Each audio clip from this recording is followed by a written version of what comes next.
Good morning, all the nerds out there. I hope you all are doing fine. And guess what?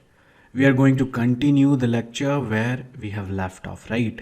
And it is today third wave feminism, which started from 1990s to 2000. So, are you guys excited? I'm pretty excited. So, let's begin, right? So, here over your screen, we have another PPT which is going to explore the evolution of feminism from the third wave to the fourth wave, which is present, right? So let's move to our first slide. And here over your screen, you can see third wave feminism, all about it. So grab your coffee, take a seat, and let's get started. So, why did third wave feminism come about? The first question, right? Well, it was partly in response to what some folks thought were the shortcoming of the second wave movement. The second wave had done some incredible work, but some felt it had fallen short in representing the experience of all women. So another one major criticism was that second wave feminism often focused too heavily on the experiences of white middle class women. But here, third wave feminists said, hey, let's recognize that not all women have the same experiences. This was a push to break away from those essentialist definition of femininity and to acknowledge the diversity among women, including those from different racial, ethnic, and economic background.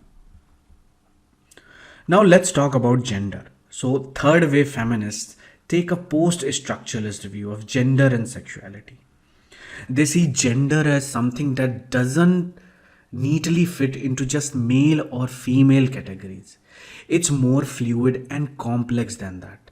This idea challenges the binary understanding of gender and opens up a whole new way of looking at it.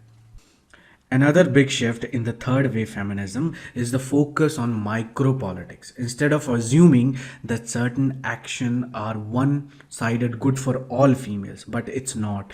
In third wave feminists actually encourages to think about the nuances and complexity of different situations. It's all about context and recognizing that what might empower one person might not empower another. Right. So now let's talk about a key concept in third wave feminism, which is intersectionality. In 1989, Kimberly Crenshaw coined this term to show how our various identities like race, class, gender, and more all interact and influence how we are treated in the society.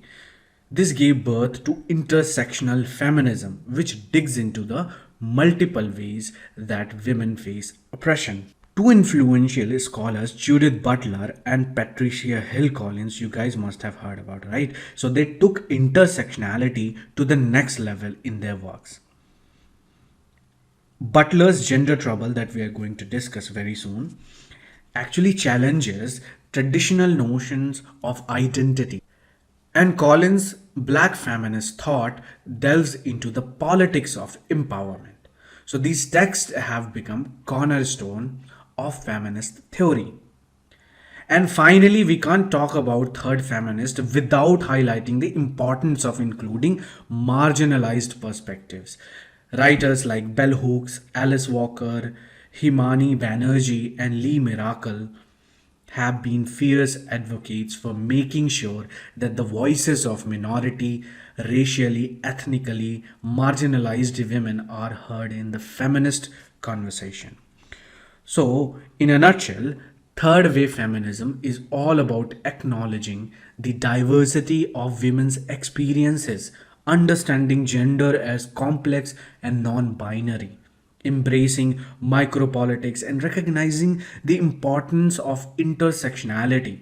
It's a dynamic movement that continues to evolve and shape the way we think about gender, identity, and social justice. Right, let's move quickly to our next slide, which is about Rebecca Walker. First, we'll go through her life and then we will talk about why she is quite important, right? So, I want to introduce to you this inspiring figure in the world of feminism and activism. As you can see over your screen, the woman in black dress, Rebecca Walker. She is an American writer, activist, and feminist who has left a significant mark on the landscape of feminist thought and social change. So, let's dive into some key points about her life and, of course, her works. So, Rebecca Walker, born in 1969, and she's been a prominent voice in third wave feminism. Okay, a term she famously coined in 1992 in an article published in Miss Magazine titled Becoming the Third Wave. In that article, she actually boldly declared, I am the third wave. This marked the emergence of a new wave of feminism that took into account the intersectionality of gender, race, politics, power, and of course, culture. One of the central aspects of Rebecca Walker's work is her writing and also teaching, along with her speeches. She's tackled complex issues related to race, gender, politics, and culture. Her writings have been featured in notable publications like the Washington Post, the Huffington Post, Shallon, and Glamour, and of course in The Essence.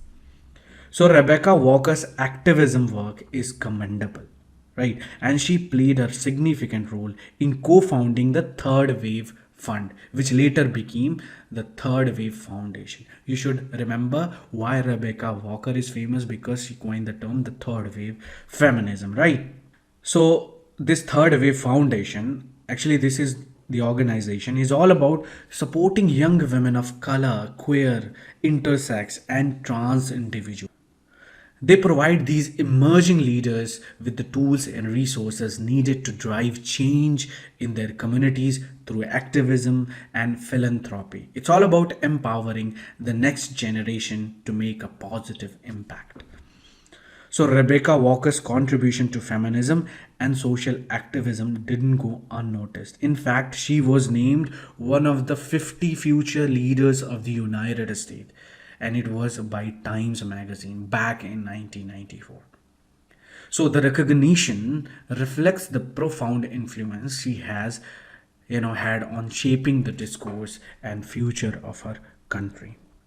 Now let's quickly move to another important figure in feminism is Naomi Wolf. You must have heard about the name and also what she coined the beauty myth, and we'll talk about it now, right? So, Naomi Wolf, she's a kind of fascinating figure in the world of feminism, right? First thing first, Naomi Wolf was born in 1962 and she's an American feminist author and journalist. Her work has had a significant impact on feminism and, of course, the feminism movement, especially during what's known as the third wave of feminism. Now, one of Naomi Wolf's most famous known work is The Beauty Myth, and which was published in back in 1991. So the full title of the book is The Beauty Myth: How Images of Beauty Are Used Against Women. And in it, Wolf argues a really important point. She suggests that contrary to what you think, women's social power and prominence have increased over time. However, this hasn't necessarily led to more freedom or equality for women. And of course, Wolf points out that mass media and commercial influences have actually increased the pressure on women to conform to unrealistic standards of physical beauty. Now think about all those magazines, which covers and of course photoshopped images we see everywhere. So this creates this unattainable idea of beauty that women are constantly bombarded with. And guess what? Women often end up feeling the pressure to meet these standards, which can lead to unhealthy behavior and a preoccupation with their appearance. But it's not just women who are affected. This unrealistic beauty myth can also mess with how men view, women and themselves. Now, why is this big deal, you might ask, right? Well, Wolf argues that this intense focus on appearance actually compromises women's ability to function effectively in society and be accepted by their peers and colleagues. It distracts from their talents, intelligence, and abilities, and instead they are judged based on their looks, right? How bizarre, by the way. But not everyone agrees with Naomi Wolf. People like Camille Paglia have criticized her. So it's essential to consider different perspective when exploring this kind of topic, right? So in addition to this beauty myth, Naomi Wolf has written other thought-provoking books like The End of America, which was published in 2007, and Vagina, a new biography. While these aren't directly related to the beauty myth, they continue to explore themes of gender, society, and identity in this changing world. So, if you ask me in a nutshell about Naomi Wolf, I would say she is a prominent feminist author and journalist known for her groundbreaking work on the beauty myth. She's been both praised and criticized for her ideas, but she has undoubtedly played a crucial role in shaping the feminist discourse. So, keep these ideas in mind as we move forward to another important figure, Judith Butler, and of course, her notable work. So, Judith Butler is an American philosopher and gender theorist who has had a profound impact on fields like feminism, queer theory, political philosophy, and ethics. So, Butler's work challenges our conventional ideas about gender and identity, and it's a crucial topic for anyone interested in understanding how power and identity intersect, right?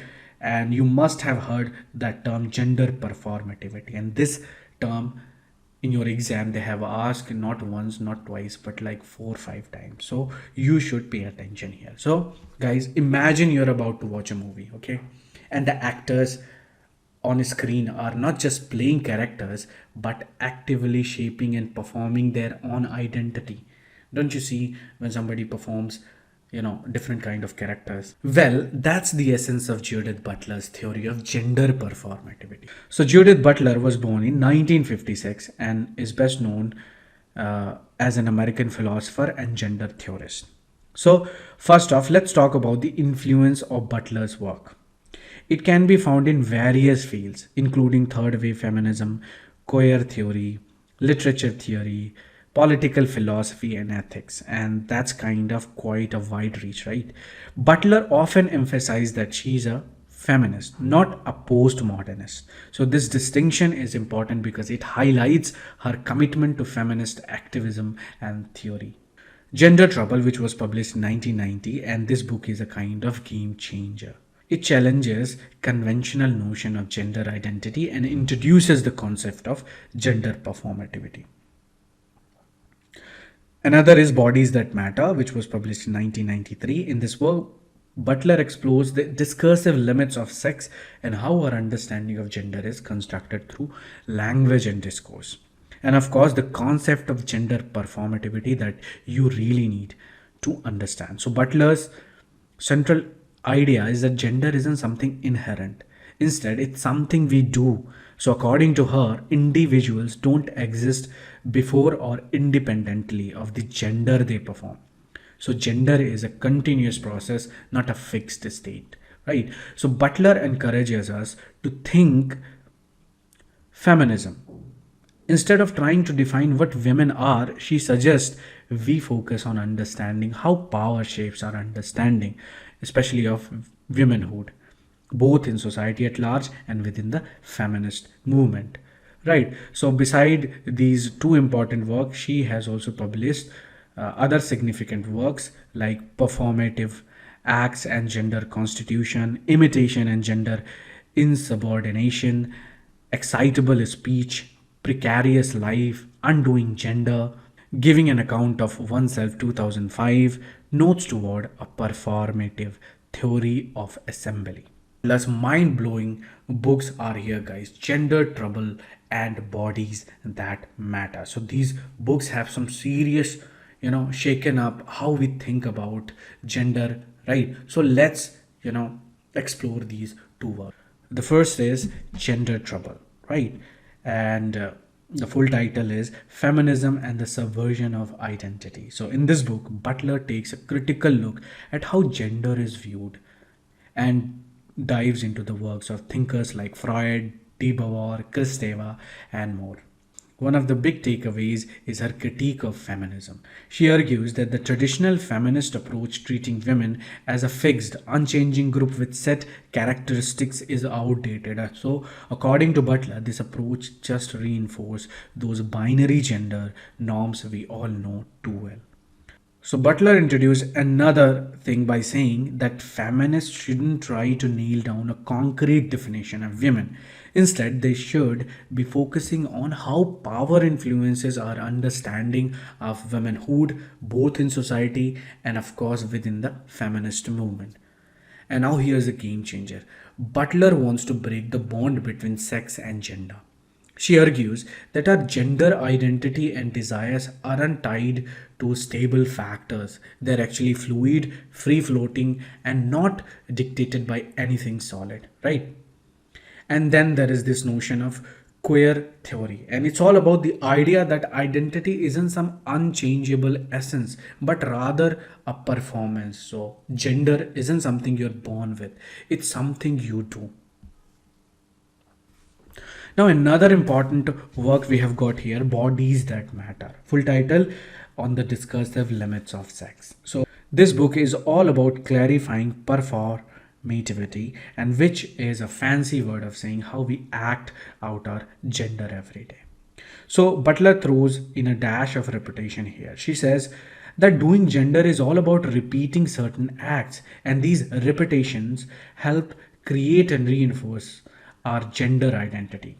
And she takes a page from Derrida's playbook with this idea of iterability. Basically, how our actions are repeated and quoted, shaping our gender, right? Now let's get to the heart of it with some key concept. Gender as social construction. So this concept flips the script on the idea that gender is some fixed biological thing. No, guys, nope. It's all about how society shapes our ideas of gender through norms and power structure.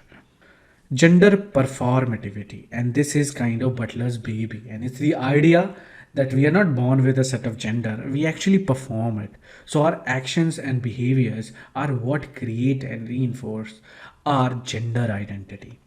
So, in a nutshell, Butler's work asks us to break free from these rigid gender boxes. Instead, she wants us to see, gender as a complex dance of social norms, power dynamics, and personal expressions. So, gender isn't just something we are born with, it's something we create every single day.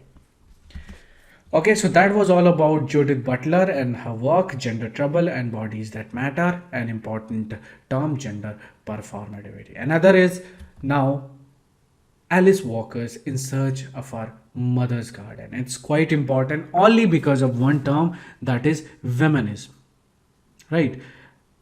And we'll explore about her life a little bit and then move to our work In Search of Our Mother's Gardens.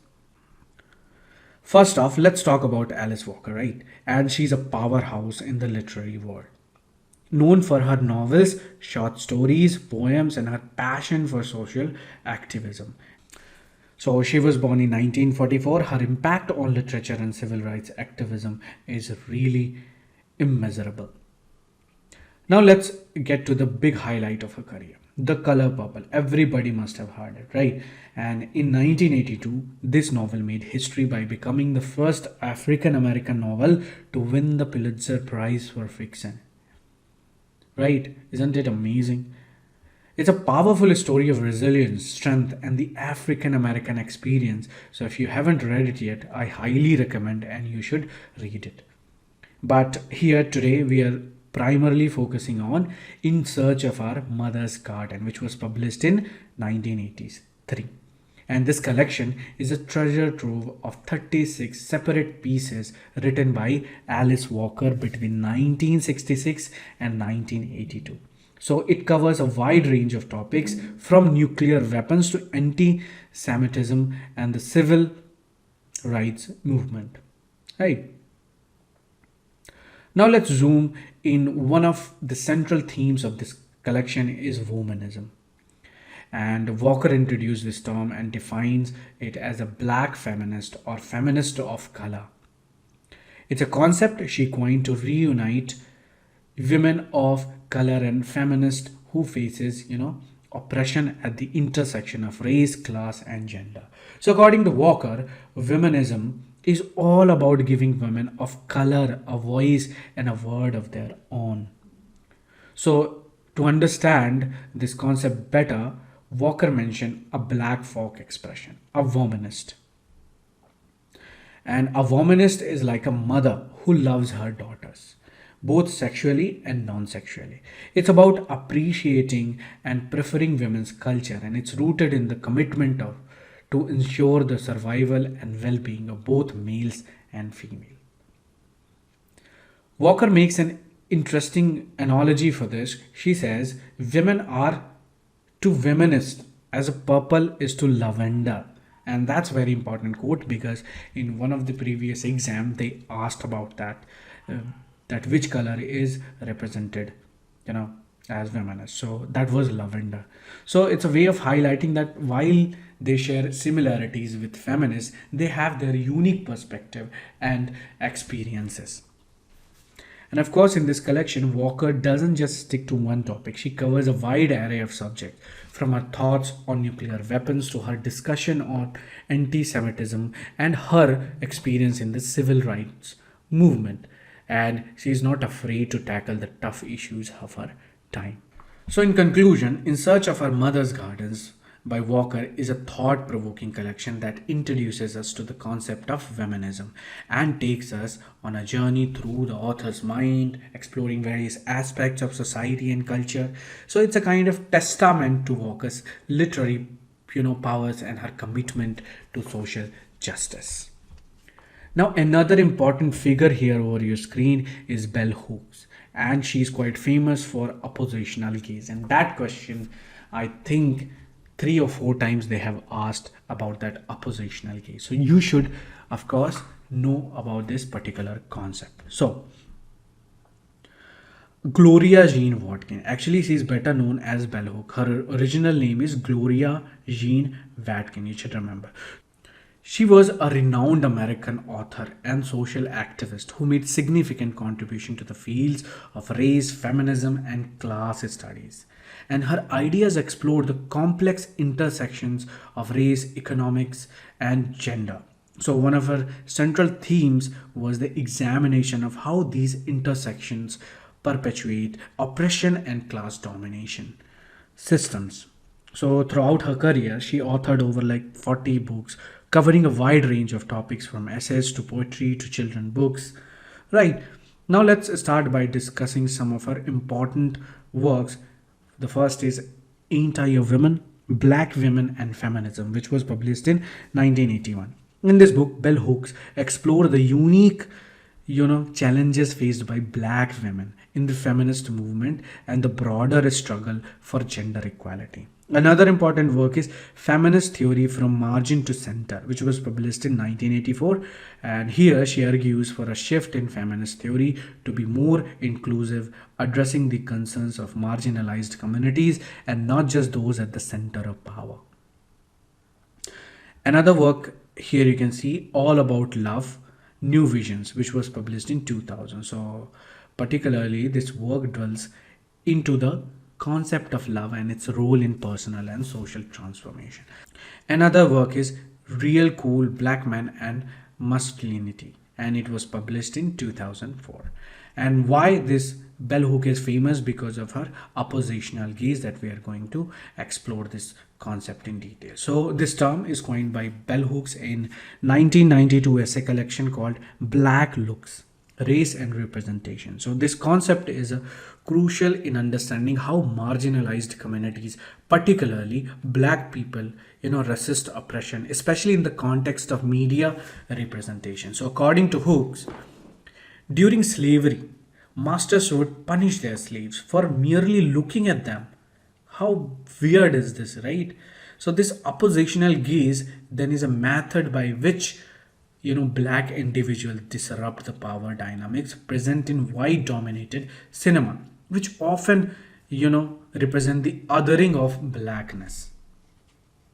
So this concept gave rise to independent black cinema produced by black creators for a black audience. It counters the influence of the male gaze and critique the relation of power as described by Michel Foucault, shedding light on how white feminism has influenced feminist film theory.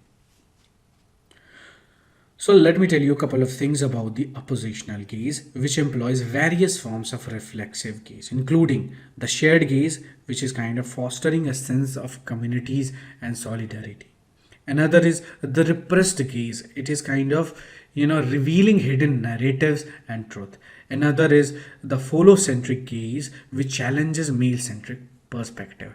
Another is the black male gaze, which highlights the experience and perspective of black men. Another is the interrogatory gaze, and that questions and dominates narrative and representation. So, guys, Bell Hook certainly made significant contribution to our understanding of race, feminism, and class dynamics. Her exploration of the oppositional gaze has had some, last impact on how we analyzed media representation and resist oppressive power structure as we continue to engage with her work. Of course, in this session, we also gain some valuable insight into the complexity of intersectionality and the importance of diverse voices in the discourse of social justice. Another important, and of course, the last one is here, Audre Lorde and her notable work. In this slide, we're going to talk about her life and why she's important. So Lorde was quite a force to be reckoned with. She described herself as a black lesbian mother warrior poet. So you must be wondering, did she live up with that description? Well, yes. She spent her life and talents fighting against injustice like racism, sexism, classism, and of course homophobia. One of her early works, Cables to Rage, dropped in 1970, and this was a big deal because it was the first time she openly talked about her lesbian identity and went off on social and personal injustice in a poetic way. It was like a poetic mic drop, and she kept the poetry coming with from a land where other people live. Actually, that's the name of the work, which was published in 1973. And another is New York Head Shop and Museum. So all these works are important. Right. Another work is Coal, which was published in 1976, and that really got people talking. It was a collection of her earlier work, and it got a ton of praises from critics, and it was clear that Audre Lorde was a literary powerhouse. Again, another work is The Black Unicorn, which was published in 1971, and the next is The Cancer Journal, which she wrote in 1980, where she was sharing her personal battle with cancer. And it was a powerful look at how illness can intersect with activism and identity. Another is The Burst of Light, and it was published in 1988, and it talked about her cancer struggle again, and of course won a National Book Award in 1989. That's why it's become, a little bit important. So in 1982, she gave us another work called Zami, a new spelling of my name, a novel that didn't hold back on explicit imaginary and dealt with the mother-daughter relationship. It was kind of deep stuff. And again, her poetry collection Undersong, Chosen Poems, Old and New, and it was came out in 1992, and followed by, of course, The Marvelous Arithmetic of Distance in 1993. You only have to remember the name, which is important for you guys. And of course, we are now at the end of the lecture, and this is the last slide over your screen, and there we're going to talk about fourth wave feminism. So this actually started around 2012, so it's kind of very recent. So this wave of feminism is distinguished by its strong emphasis on women's empowerment, the utilization of internet tools, and the concept of intersectionality. And let's break down what fourth wave feminism is all about and why does it matter to us.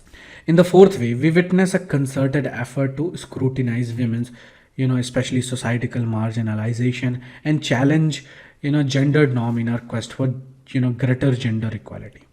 So it's a kind of, a central theme of this movement is the encouragement for women to raise their voice against sexual abuse and harassment and violence, the objectification of women and sexism, particularly in online space. And I guess you must have heard a hashtag Me Too. So this kind of thing is a fourth wave feminism. So the internet, as we know, our powerful ally in this wave, has enabled women to amplify their voices globally within seconds. Social media platforms, have given women the freedom to engage in open discussion about sensitive topics on their own terms and, of course, on their own time. So internet activism, a kind of cornerstone for fourth wave feminism, and has become instrumental in driving change and raising awareness.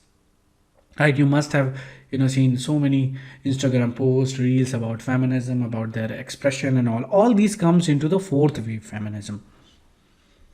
And one of the core demands of fourth wave feminism is the equal pay for equal work, right? Echoing the call for gender equality in the workplace. So this wave also seeks to create equal opportunity for girls, striving to break down the barriers that limit their potential. And of course, it emphasizes the importance of both men and women transcending traditional gender norms, allowing them to express their emotions freely and without societal repression. So this includes the freedom to express, especially themselves physically as they wish, to be active parents, regardless of gender stereotype and all these things. So the media landscape plays a important role in the fight against sexual assault, harassment, and other forms of gender-based violence and fourth wave feminism. So this battle is fought out multiple fronts, including print, news, social media platforms. So these platforms serve as a tool for spreading awareness and fostering change. So this all comes in the fourth wave feminism, right? Now let's explore some significant books associated with the fourth wave of feminism and each contributing to the movement discourse. First is Men Explain Things to Me, which was published in 2014 and it was written by American writer Rebecca Solnit, and this book originated from her 2008 essay titled Men Explain Things to Me. It is credited with popularizing the term mansplaining and shedding light on a common gender dynamics.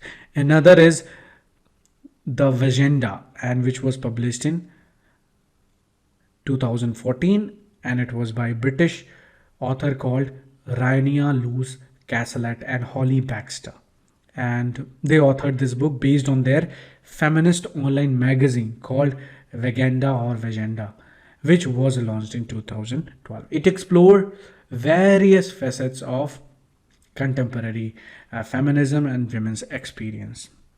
Another important work is Sex Object, a Memoir, which was published in 2016. It was authored by American writer Jessica Valenti, and this significant work, offers a important and personal exploration of the objectification of women and the impact of this phenomena on individual lives. The last one is Everyday Sexism, which was published in 2016 by a British writer, Laura Bates, and she draws from her everyday sexism project. So it highlights the pervasive nature of sexism in everyday life and provides a platform for women to share their experience. So that's all, guys. That's all about fourth wave feminism, and of course that's the end of our lecture. And tomorrow we're going to talk about psychoanalytic feminism, and also we'll talk about, of course, queer theory. So be there and enjoy. Anyway, thank you so much and have a good day. Bye bye.